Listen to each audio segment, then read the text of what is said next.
कि एक गुरुजी थे। पहले गुरु लोग चेलों को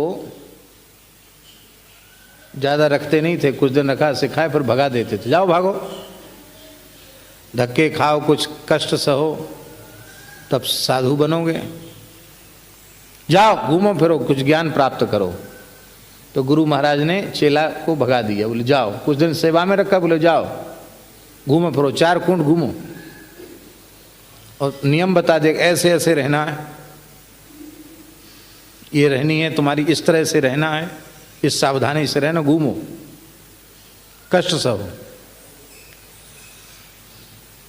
तो कहते चेला 12 साल घूम के आया, 12 साल लगे उसको, सब जगह, एक रात से ज़्यादा कहीं रुकता नहीं था, पूरा देश घूमा 12 साल में, 4 धाम, सप्तपुरी, पूर्व पश्चिम उत्तर सब पैदल पैदल घूमा, खूब भजन किया, गुरुजी ने जैसे बताया था वैसे।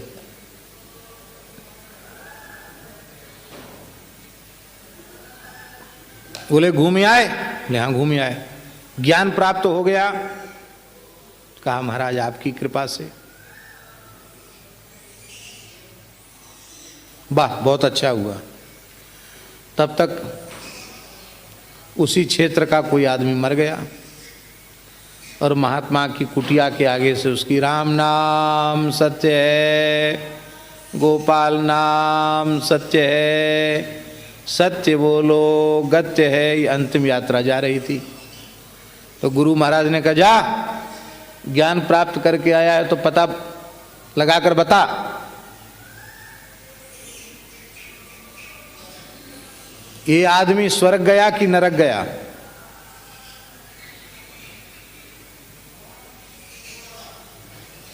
और चेला गुरुजी ने डांट के भगाया तो गया तो सही, लेकिन वो ये कैसे पता चला कि जिसका मुर्दा जा रहा है वो स्वर्ग गया कि नरक गया? लौट के आया, कहाँ गया? बोले गुरुजी सब जगह घूमे फिरे, भजन भी खूब किया, पैसा नहीं छुआ, वाहन में नहीं चढ़े, किसी से कुछ मांगा भी नहीं, खूब राम राम किया, सब किया, पर ये ज्ञान तो महाराज नहीं मिला। तब क्या खाक ज्ञान सीख के आया? इतना भी तुझे पता नहीं है?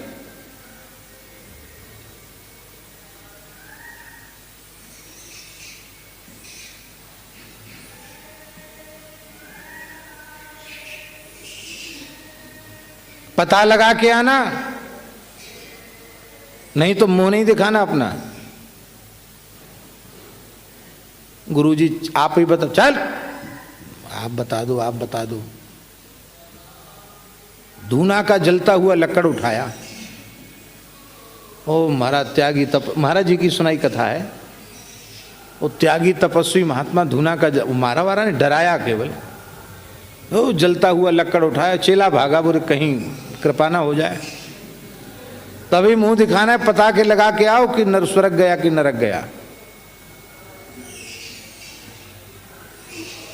बोले भाई गुरुजी तो साक्षात नरसिंह भगवान, अब क्या करें, चलो। अब वो चेला घूमने लग गया, घूमते घूमते घूमते घूमते सबसे पूछे महाराज आपको कुछ बताओ, विद्या तो बताओ, मरने वाला कहाँ जाता, स्वर्ग जाता कि नरक जाता? कलहट, ये कोई बात पूछने की है? मरा हुआ कैसे बताएगा स्वर्ग गया कि नरक गया? पीछे वाले तो अनुमान लगाएं, वो सब झूठा है। बहुत दुखी हो गया, कई साल हो गया उसको घूमते घूमते, 4-6 वर्ष हो गया होगा, फिर भी किसी ने बताया नहीं कि मरने वाला कहाँ गया। तो अंत में एक दिन बहुत थका था, कुछ खाया पिया भी नहीं था, चलते चलते थक गया। नगर के बाहर एक छोटा सा सरोवर दिखाई पड़ा, एक बगीचा दिखाई पड़ा, और बगीचे में एक छोटा घर जैसा बना था। सोचा अब रात्रि यहीं काटना ही है, यहीं रह जाएं। उस बेचारे महात्मा को पता नहीं था वो बगीचा किसी वेश्या का था, और बगीचे में कभी दिन में आके बैठती थी तो उसके लिए वो तिवारा बना था, और उसी बगीचे के पीछे की ओर उसकी कोठी बनी थी। और जब वहाँ रुक गया तब पता चला कि तो वेश्या की कोठी है। अब सोचा बेश्या की हो चाहे किसी की हो, हमको क्या लेना देना, रात भी काटनी है, अंधेरा हो रखा है।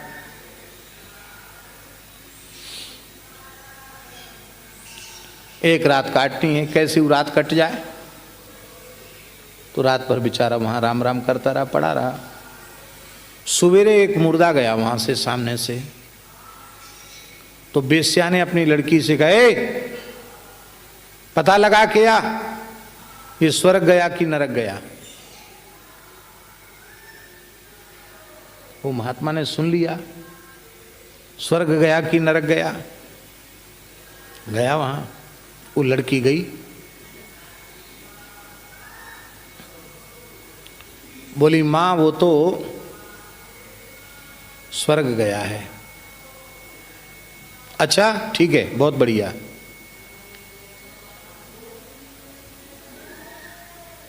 महात्मा सोचने लगे, बचपन में घर द्वार छोड़ा, साधु बने, इतना माला फेरे, इतना भजन किया, हमको ये विद्या नहीं आई। इस वेश्या को और वेश्या की लड़की को ये विद्या कहाँ से मिल गई। चलो कोई बात नहीं, अब ये अधूरी जानकारी है, थोड़ा और यहाँ रुकना चाहिए, तो अच्छी जगह है। 1-2 घंटे बाद संस्कार की बात है, एक मुर्दा और निकला। धम्मड़ धम्मड़ बाजे बज रहे थे। फिर बेश्या ने कहा क्या हो रहा है। लड़की बोली एक मुर्दा जा रहा है, जा पता लगा कि यार नरक गया कि स्वर्ग गया।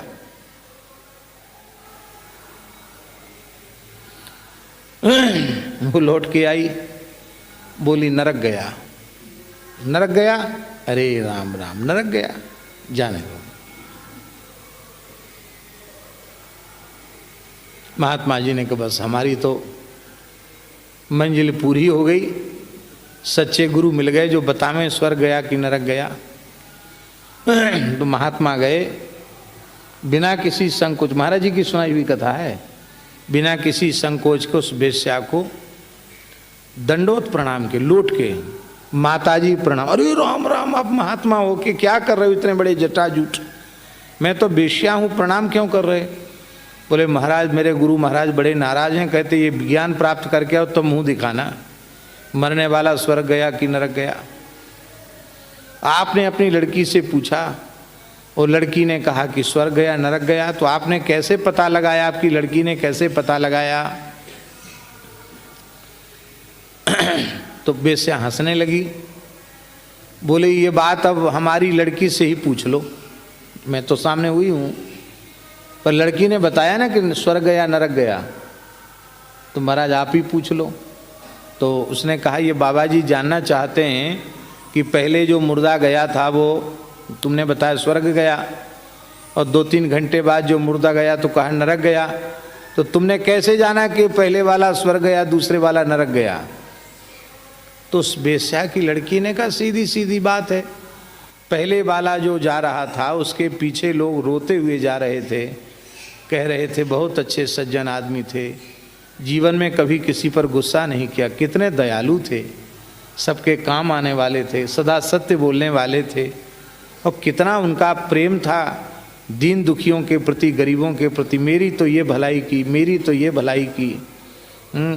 इतने अच्छे आदमी को तो और कुछ दिन यहाँ रहना चाहिए था।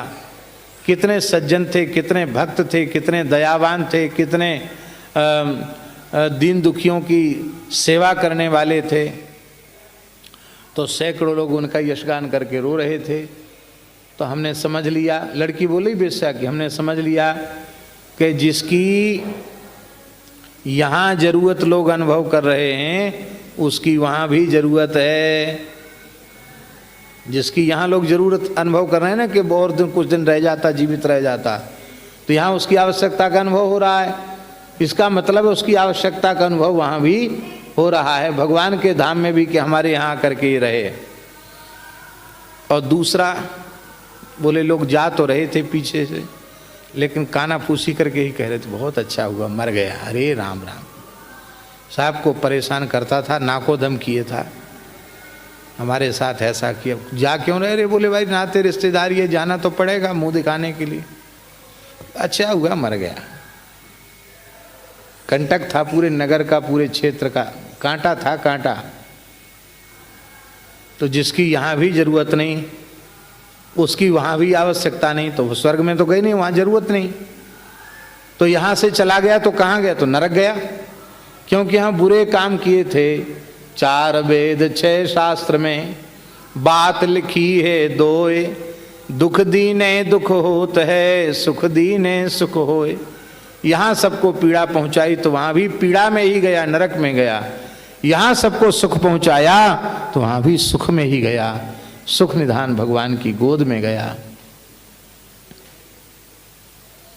और महात्मा महाराज जी कहते थे कि महात्मा ज्ञान प्राप्त करके लौटा। बोले समझ में आ गया? बोले हाँ समझ में आ गया। तो बताओ पहले वाला आदमी जो गया था वो कहाँ गया? बोले महाराज स्वर्ग में गया। कैसे? बोले ऐसे ऐसे। ठीक ज्ञान प्राप्त किया। हम इस घटना के माध्यम से तुम्हें यही दिखाना चाहते थे, गुरु महाराज ने कहा यही समझाना चाहते थे कि ऐसे काम करो कि तुम्हारे मरने के बाद तुम्हारे पीछे लोग रोवें, लोग कहें कि अरे प्रभु इतने जल्दी आप क्यों चले गए हैं? बिछुरत एक प्राण हर लेहि, मिलत एक दुख दारुण देहि। ऐसे क्यों नहीं बनते हो कि तुम हंसो और संसार तुम्हारे पीछे रोवे? महापुरुषों का ऐसा ही होता है।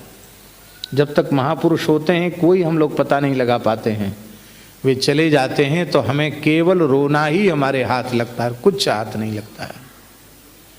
ऐसे थे ऐसे थे ऐसे थे। क्या लिया तुमने भाई? ऐसे थे, तुमने क्या लिया? कुछ नहीं लिया। हलवा कचौड़ी पूड़ी लड्डू जय जय कार वाह वाह कपड़ा लत्ता, और क्या लिया? कुछ नहीं लिया।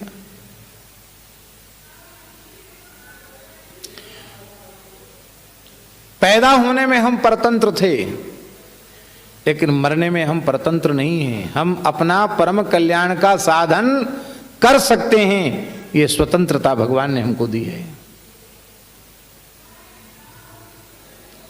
मलमूत्र त्याग के लिए भी व्यक्ति विचार करता है कि कहाँ मलमूत्र का त्याग किया जाए कि नहीं किया जाए। गंदी जगह पर मलमूत्र का त्याग भी नहीं करता व्यक्ति, तो देह त्याग जैसी तैसी जगह क्यों करो? श्रीधाम वृंदावन में शरीर छूटे, श्री अयोध्या जी में शरीर छूटे, श्री चित्रकूट में शरीर छूटे, अथवा मुक्ति क्षेत्र काशी में शरीर छूटे, श्री गंगा यमुना के तट पर शरीर छूटे, संतों के बीच में शरीर छूटे। मरना जहाँ विदेश, मरनो भलो विदेश में जहाँ न अपनों कोए। अभी हम एक गांव गए थे, उस गांव में एक महापुरुष मिले। उन महापुरुष ने यही बात कही, मैं तो चाहता हूँ कि मैं अपने परिवार के बीच में न मरूं, मैं संतों के बीच में अपने प्राण त्यागूं।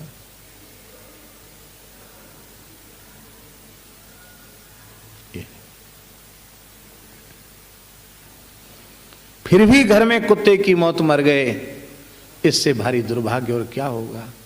रो रो कर प्रार्थना करो ठाकुर जी श्री जी से, हे प्रभु धाम की रज हमें प्रदान कीजिए, धाम का आश्रय हमें प्रदान कीजिए। अथवा ऐसा भजन साधन करो कि तुम्हारा घर ही अयोध्या बन जाए, तुम्हारा घर ही वृंदावन बन जाए। घर में ठाकुर जी हैं, श्री जी हैं, कथा कीर्तन हो रहा है, संतों का आवागमन है, आपके घर में ही सब तीर्थ हैं।